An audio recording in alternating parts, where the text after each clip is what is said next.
ನೀವು ಚಿಕ್ಕ ವಯಸ್ಸಲ್ಲಿ ಏನೇನು ಆಟ ಆಡ್ತಾ ಇದ್ರಿ?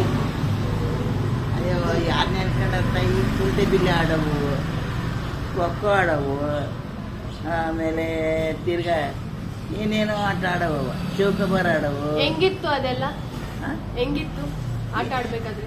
ಒಂಥರ ಖುಷಿ ಇರೋದು. ಇವಾಗ್ಲೂ ಆಡ್ಬೇಕು ಅಂತ ಅನ್ಸುತ್ತಾ? ಇವಾಗ ಆಡ್ಬೇಕು ಅನ್ನೋ ಇದಾದ್ರೆ ಆಗಲ್ವಲ್ಲ, ತಗ್ತಿ ಇಲ್ವಲ್ಲ. ಎಷ್ಟು ವರ್ಷದಿಂದ ಆಡ್ತಾ ಇದ್ರಿ? ಎಷ್ಟು ವರ್ಷದಿಂದ ಆಟ ಆಡ್ತಾ ಇದ್ರಿ? ಅದೇ ಒಂದು 10 ವರ್ಷ ತನಕ ಆಡ್ದು. ನಿಮ್ ಸ್ನೇಹಿತರೆಲ್ಲ ಇನ್ನೂ ಇದಾರಾ ಆಟ ಆಡ್ತವ್ರು ನಿಮ್ ಜೊತೆ? ಯಾರಿಲ್ಲ ಫ್ರೆಂಡ್, ಒಬ್ರು ಇಲ್ವಾ? ಎಲ್ಲ ಹಳೆಯರಾಗಿದ್ದಾರೆ. ಇವಾಗ ಯಾರಾದ್ರೂ ಒಬ್ರು ಸ್ನೇಹಿತರು ಆವಾಗಿನ ಆಟ ಆಡ್ದವ್ರು ಯಾರಾದ್ರೂ ಒಬ್ರು ಬಂದ್ರೆ ಯಾರು ಏನಂತ ಇಲ್ಲ, ಮಾತಾಡ್ತೀರಾ? ಯಾರು ಇಲ್ಲ.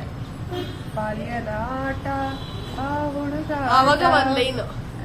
ಯಾರು ಇಲ್ಲ. ಊಟ ಮಾಡಿದ್ರ ಅಜ್ಜಿ? ಊಟ ಮಾಡಿದ್ರೆ ಇಟ್ಕೊಂಡಿಲ್ಲ. ಒಂದ್ ಕಾಮಿಡಿ